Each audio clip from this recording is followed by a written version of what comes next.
after we started coaching, I think it was a couple of months, I got my first relationship, the first relationship in 11 years, I think.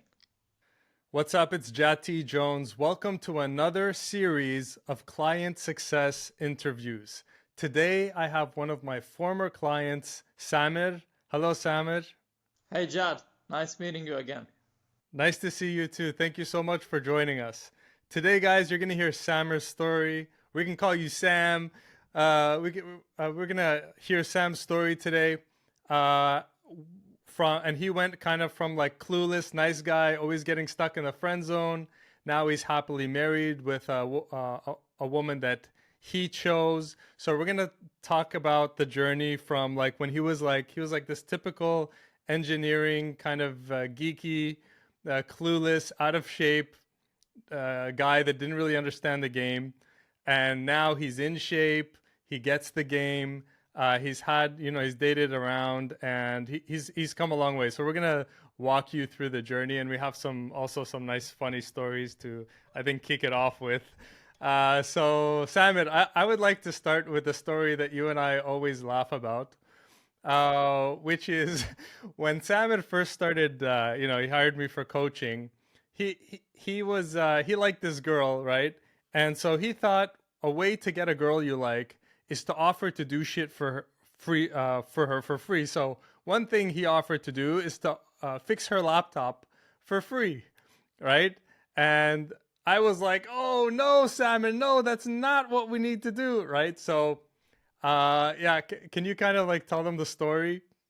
Yeah, it's still shocking whenever I think of it. Like the way you came at me and was like, what was happening back then? Why were you thinking that way? Now I understand.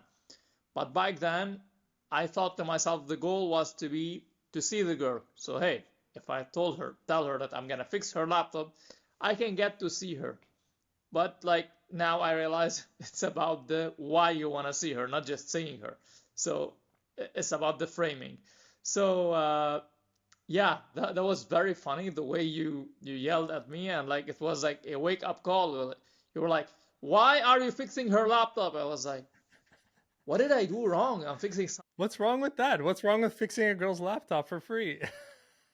I mean now, like, yeah, the way you put it, it's very wrong. But like, I used to approach this like as I approach helping a friend or some person who's old, just helping them with their laptop. I was like, the dynamic in my head was like, what works here works there. But after years of doing this, no, it's something different. So is that enough details, or do you want me to? Yeah. I mean, that's good to start us off. So just to get a give everyone a picture of where Samuel started was that women would tell him, "Hey, you're a nice guy." When he would finally show interest in them, they would just give him the typical like, "Oh, I just see you as a friend. I don't want to ruin this friendship." And he just kept getting stuck in the friend zone, and he didn't know why.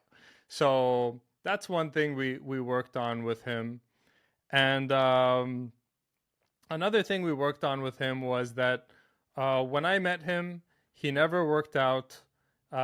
He was out of shape. I mean, he wasn't fat or anything, but he was just like skinny, like just someone who never really worked out. I mean, he played some sports, obviously, but and he even thought like people who go to the gym are like meatheads, like morons, right? So it took some convincing. So kind of tell the guys like, uh, yeah, that journey from like thinking only dumbasses go to the gym to like you got like super fit to the point where you told me last time we talked that even women at the supermarket were noticing you and even initiating conversations with you.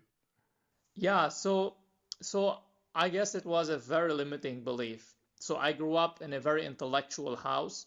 We valued mind over looks and over emotions as well. So, and I was coming from a place of, okay, everybody who goes to the gym is somebody superficial, is somebody who only cares about the looks. I'm a person who's smart, intellectual, and I don't care about that stuff, but I also want a hot fit women. Like you see that the problem there with the thinking, the double standards. So yeah, there was a lack of integrity there, I would say.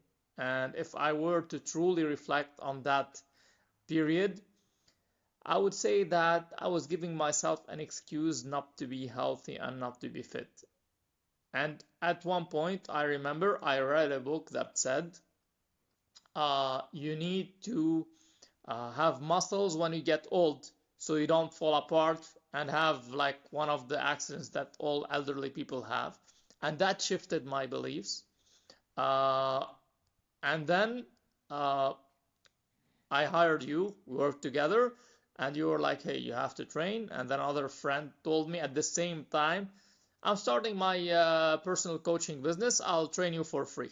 I'm like, okay, that's a sign. And fast forward now, it's been 7, 8 years. Like, I don't even know myself in the mirror. It took me 3 years to identify as a strong man. Like even though the body shifted, the mind took more time to shift. And now, like, I expect attention. I don't crave it. So, and for me, the world rewards you with what you expect. So that's been my How do you feel in your body now, as someone who looks good with their shirt off? wow. Wow. Like, I can't even describe the level of energy I have. Keep in mind, it was bodybuilding and it was also food and sleep. Now I'm 42. I can play 4 hours of basketball against 20-year-olds, and they can rotate their team over and over and over, and I'm still standing, I'm still playing, and they're like, uh, how can you do this? And after the game, they're smoking. I'm like, guys, of course you're not gonna be able to play. So, Yeah, yeah. Like one thing I've been talking a lot about is that as a man, it is our responsibility to be the role model for our people. And if we're out of shape, we're telling our people it's okay for them to be out of shape. And eventually, when we have sons and daughters, they're not going to listen to what we say. They're going to listen to how we live, what we do. And so, in my opinion, people who say, oh, I don't care about fitness, I'm okay being out of shape, to me, that's like you saying, I don't give a shit about how I impact the people I love. I don't care about my people, right? So you've mentioned you've impacted some people with your bodybuilding lifestyle change. So who have you impacted around you? the first person that comes to mind is my 9-year-old nephew. So they lived here in Lebanon for the first 7 years. Then they went abroad to Australia. And he used to help me. I used to train at home. I had a small home gym. He used to help me with lifting the weights, putting them in place, and all of that. And now he started playing basketball and he's really good at it. He's like plays 3, 4 hours per day. He's 10 years old. He does moves I can't even do, and I've played 12 years of amateur basketball. And like he's always, I want to kick your ass. I want to play against you and I'm going to win against you. So I think if I weren't that type of person, that profile, who gave him not just love but a role model, his life would have went in a different way because everybody around him is really chubby, you know? And imagine how much bullying he would get growing up if he were like unfit or chubby, because that's how the world works. So I feel that's one person I've really equipped with something that will go with them for life, even though I'm not near them anymore. But that's the beauty of it. You impact somebody. There's also a cousin's son. He's 12 years old. He's also bodybuilding, doing all of these things. He's also doing cold showers to challenge himself. So yeah, like you even touch people you don't know about. So it's been Awesome. fascinating. Yeah, I remember you got me taking cold showers for a year because you told me you were taking cold showers while living up in the mountains. So I'm like, man, if he's doing it up in the mountains where it's super freezing, then I got to do it. So that was really exciting. Guys, like one reminder, is like if you want to be hard, you got to do hard things. What's making a lot of you miserable and what's making your problems persist in your life is that you keep chasing after easy things. You keep going towards comfort, the hot shower, the junk food, the skipping the workout, the not approaching the girl, etc. One thing about Samir is he really embraced this concept of attacking discomfort. And, he went hard with the cold showers. He bought a home gym. Like, he bought one of those squat racks. He was doing squats, deadlifts, all the hard lifts. He was going out and socializing, overcoming his fears. So let's take it back to women. Um, One thing that I was really proud of, one update, one thing, guys, you need to know about me. When you work with me, after our coaching, we stay in touch and we stay friends. I mean, I'm close friends with Samir. We've hung out. We always look forward to hanging out every time I go back to Lebanon. I mean, this is an intimate experience, and we stay in touch. So, anyways, one update Samir gave me was that made me proud was he's like, you know what, Jad? I was dating this really attractive girl, and she was like super sexy and exactly my type and all that stuff. But I don't remember exactly something her personality or they were in a match or whatever. But the point is, he was confident enough in himself and in his game to end that relationship. So that to me impressed me because that tells me that he has power and choice and enough confidence to not just settle even if the girl's like super hot. So you want to tell us a bit about that? Yes, exactly. So after I started getting positive attention with women, I dated a few girls, I went out with a few, but like I've always wanted to know how it feels like to have that 10, that girl that everybody wants to be with. And I kept dating until I found one who was exactly like that. She was smart, she was fit, she could hold very long conversations, very deep conversations.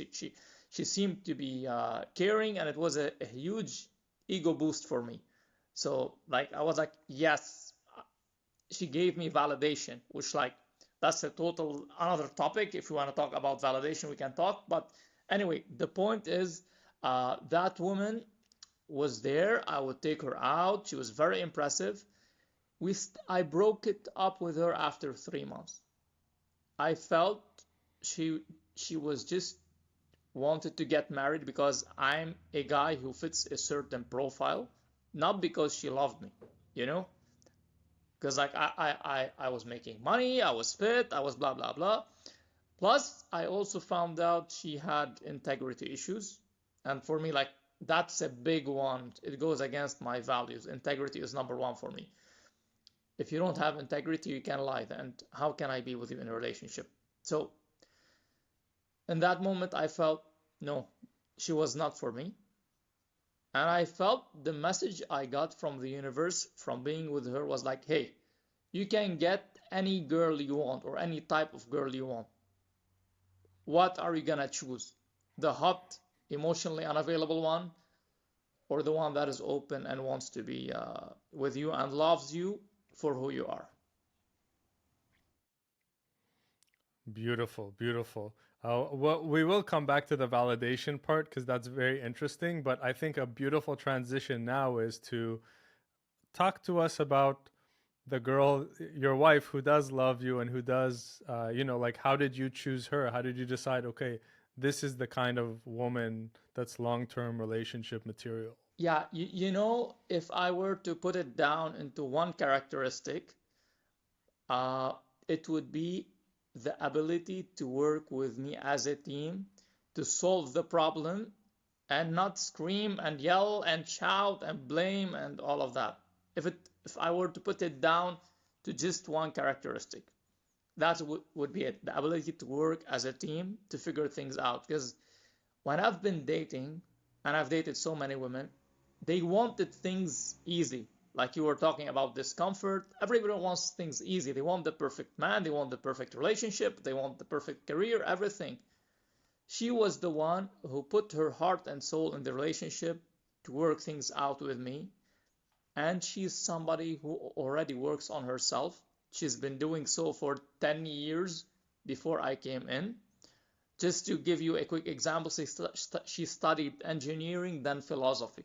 So like two different things in order to have a, a global worldview. So that's why I decided, you know what, I want to be with that girl.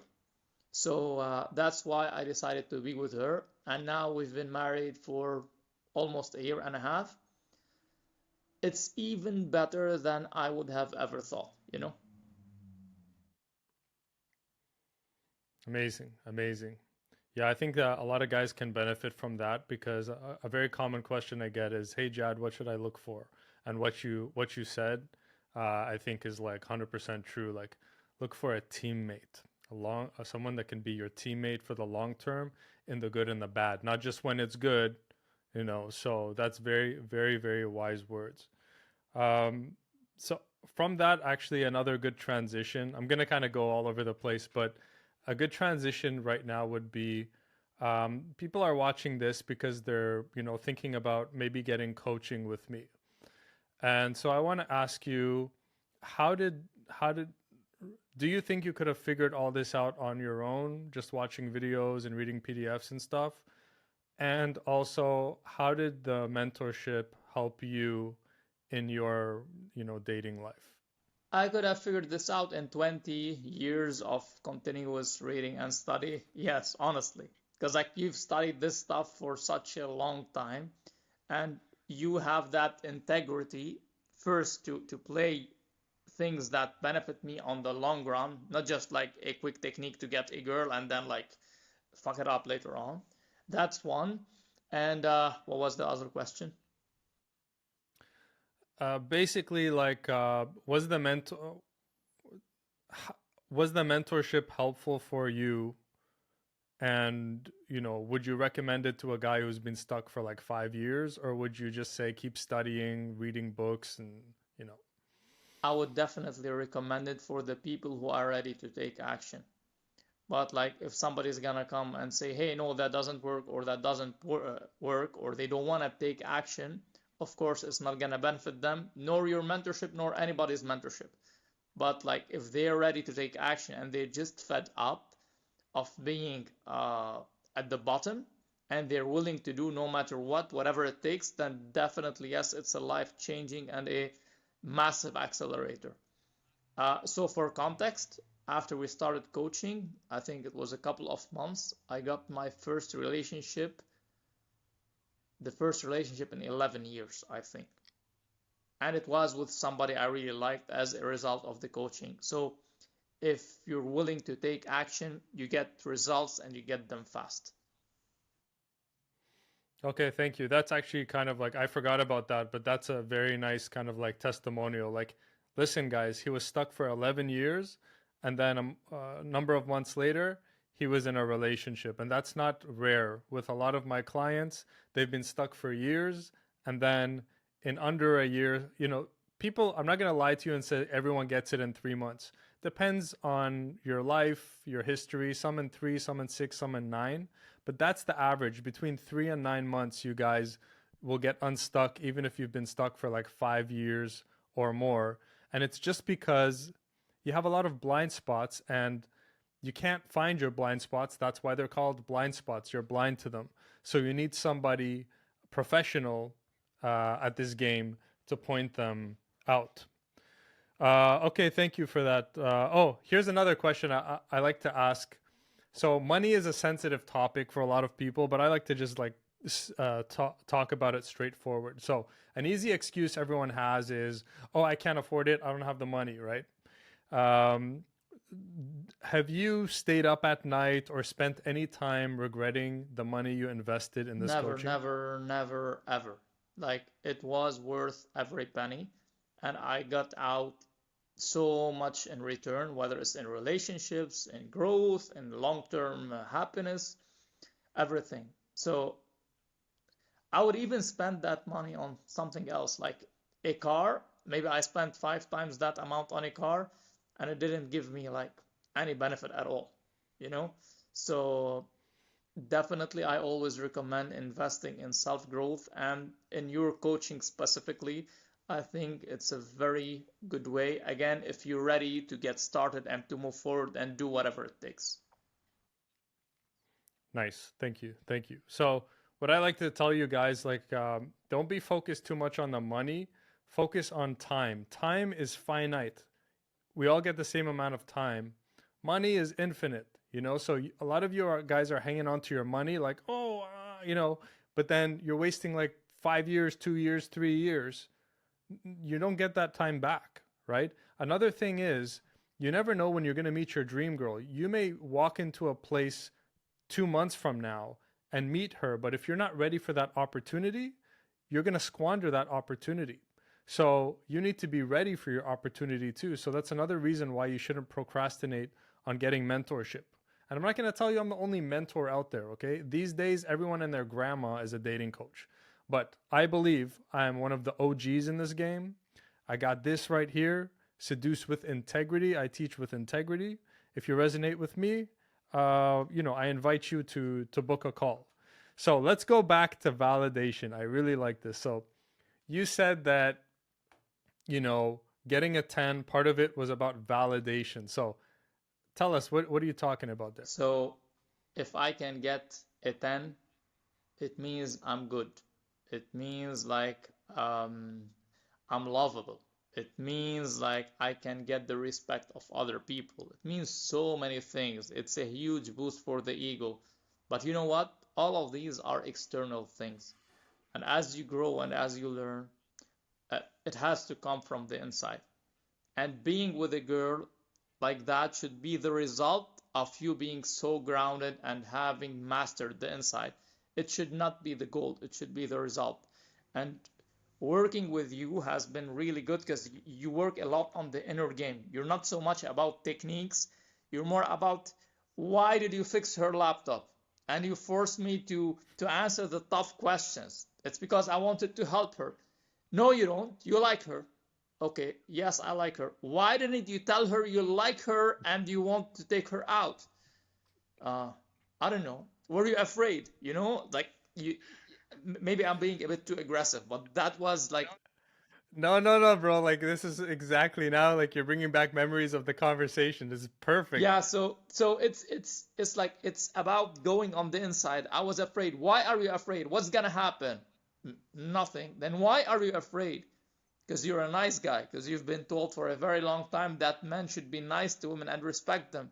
Even though if I'm taking a woman out, it's the best thing I can do for her. Like, they appreciate courage. But at the same time, we've been using that nice guy thing as an excuse not to do what we have to do. So that's how I see it. Nice, nice. I'm glad that you kind of recollected the conversation. Yeah, guys, because like when we're saying like I yelled at him, it's obviously like not an aggressive way, and it was all like full of love, right?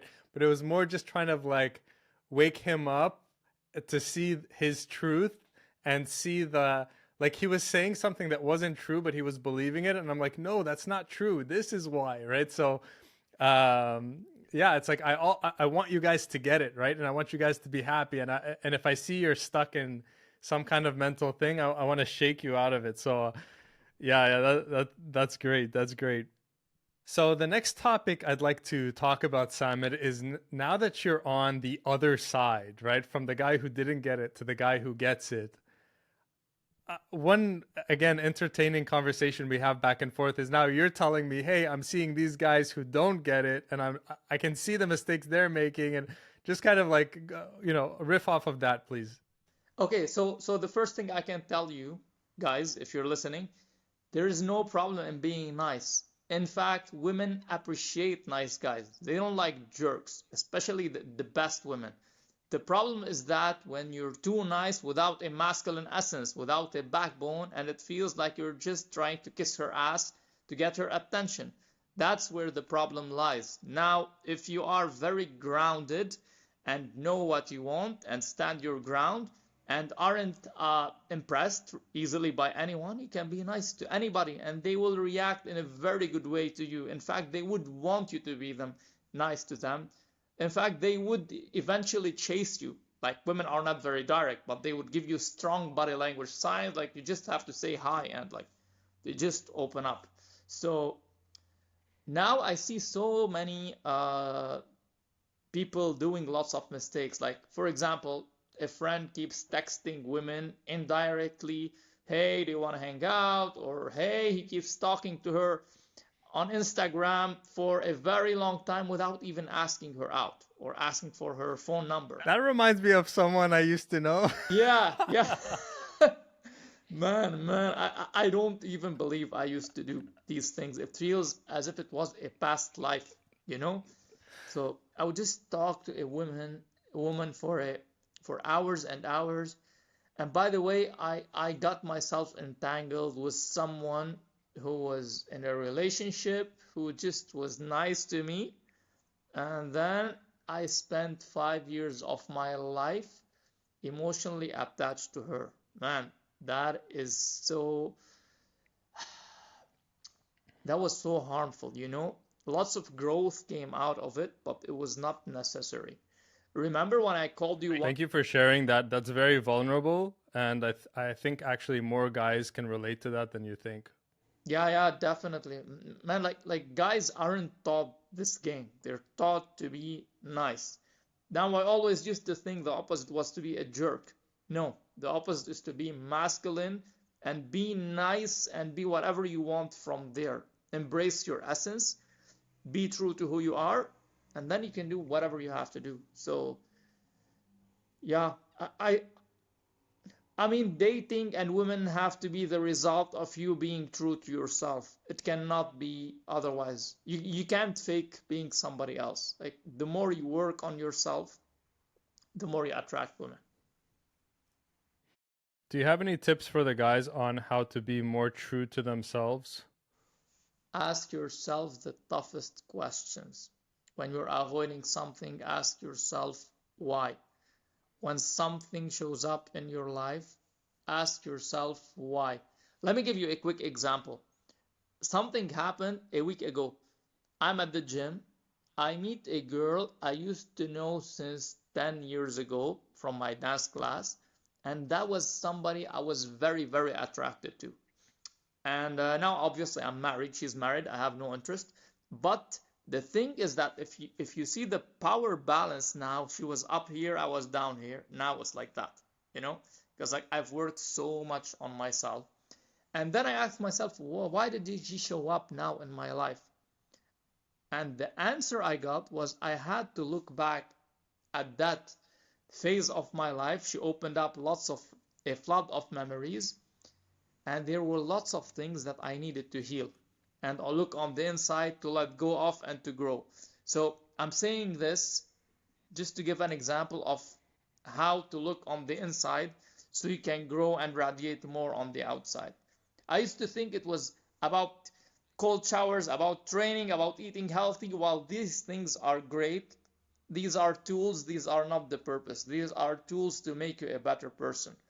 If you feel like you need to train just to fit somebody else's view of you, no, don't do it. If you feel you're strong, you want to show that strength, you want to be grounded, you want to be healthy, yes, do it. So I hope I'm making sense to somebody out there. Nice, nice. One observation I want to make is that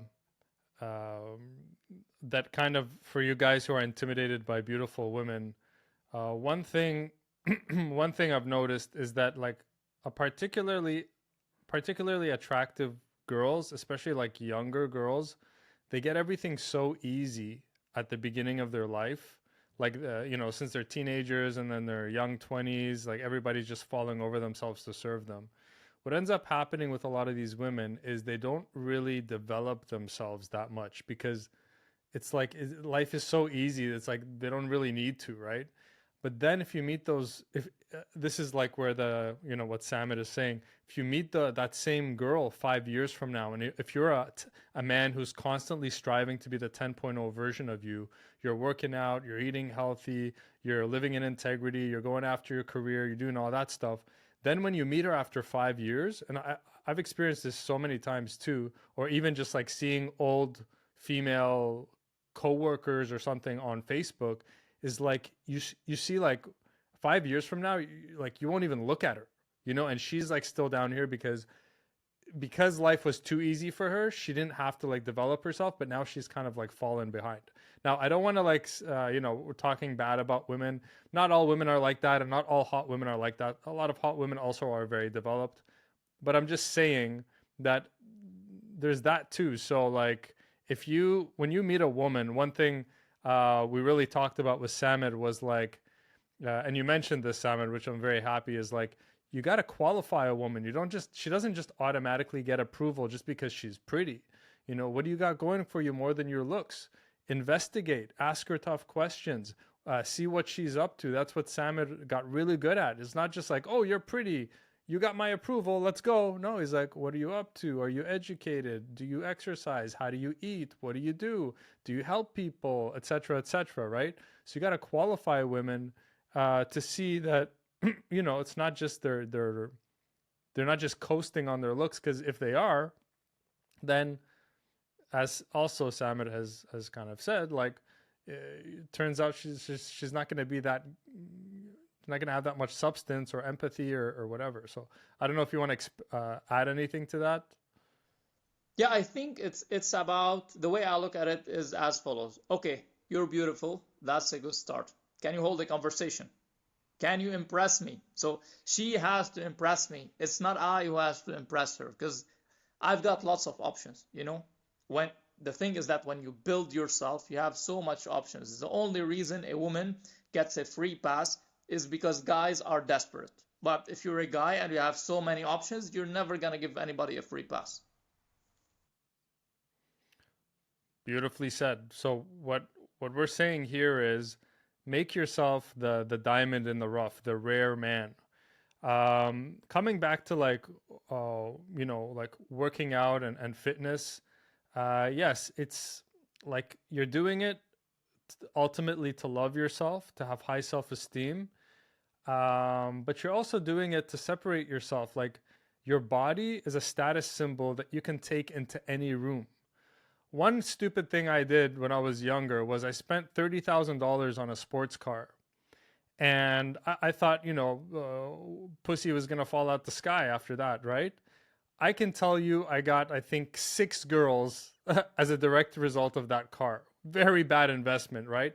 And the reason was because you have your sports car, then you park it, and then you walk into the room without your car. And then they don't know what car you have because you can't take the car into the room with you.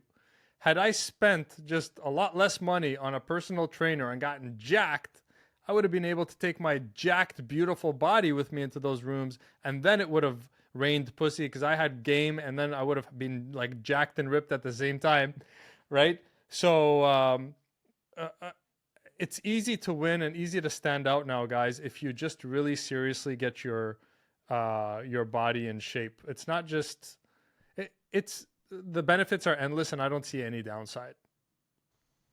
Definitely, I made the same mistake, by the way. I bought a car. I thought this is gonna make me successful.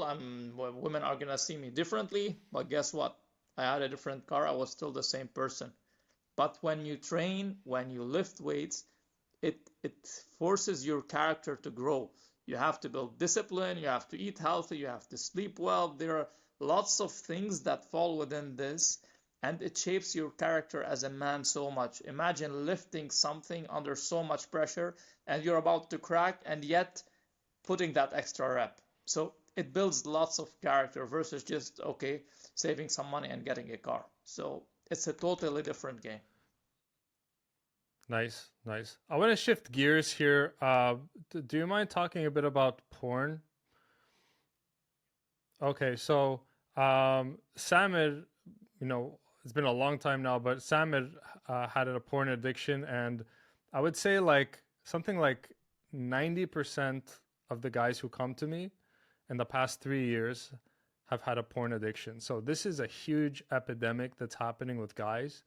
And if you guys don't know, porn is extremely harmful for you. It can even prevent you from getting erections eventually. It can cause social anxiety. It can cause anxiety in general, depression, all this kind of stuff, right? And so, if you want to get a quality woman, you can't be watching porn consistently and playing the game. You think you're getting away with it because you're doing it in private, but it's actually affecting everything, including your energy when you walk into a room. That's what I want to say. Samir, if somebody is addicted to porn, I don't know, just what would you advise your younger self to maybe like prevent you from ever watching porn? Or what do you, I don't know, what does your spirit feel like sharing with men around the world about this topic? Okay, you watching porn is a blessing in disguise because if you learn how to overcome porn, you will have to grow so much in order to do that, and it will result in you building an amazing life. Would I have wanted to start watching porn? No. Do I advise anybody to watch porn? No. But if you're there, embrace the journey and ask yourself why you're doing this. It will take maybe a few months, it might take a few years, but as you keep asking the questions and growing out of that, you're gonna heal and you're gonna lead an amazing life. And if I were to give one advice, don't focus on stopping to use porn. Focus on building an amazing life so that you have 100 other things to do instead of watching porn. That's where I would put my focus. Very nice. Very nice. So, guys, if you have a porn addiction, you're not alone. A lot of guys have it, but it's not going to lead you to a good place. So, get to work on, overcoming that. So, that's Samir's story. I hope you can also see the relationship and the chemistry we have here. It was always a pleasure to talk to you, Samir. Also, it was a pleasure to work with you. It's a pleasure to see your journey, your transformation, which is, we don't work in change, we work in total transformation. So thank you for sharing that. And any of you guys who are on the fence thinking about, hey, maybe I want to get coaching, I invite you to schedule a free call with me. It's not going to be some pressure sales thing. We'll just talk casually the same way Samir and I are talking now, and we'll see if coaching is a right fit for you. You can see a link somewhere on the page or below this video. So with that, not to put you on the spot, but do you have any parting message to tell Well, I love everyone? being on the spot. Thank you for that. Uh, Look, you're here on this earth in this body for only once. Do you want to live? Do you want to look back at your life and wishing you did some things? Go out, do whatever you have to do, and then if you fail, at least you failed while daring greatly. So that's how I would put it. I couldn't have said it better myself. Thank you so much, Samir. Thank you everyone for watching. Take care.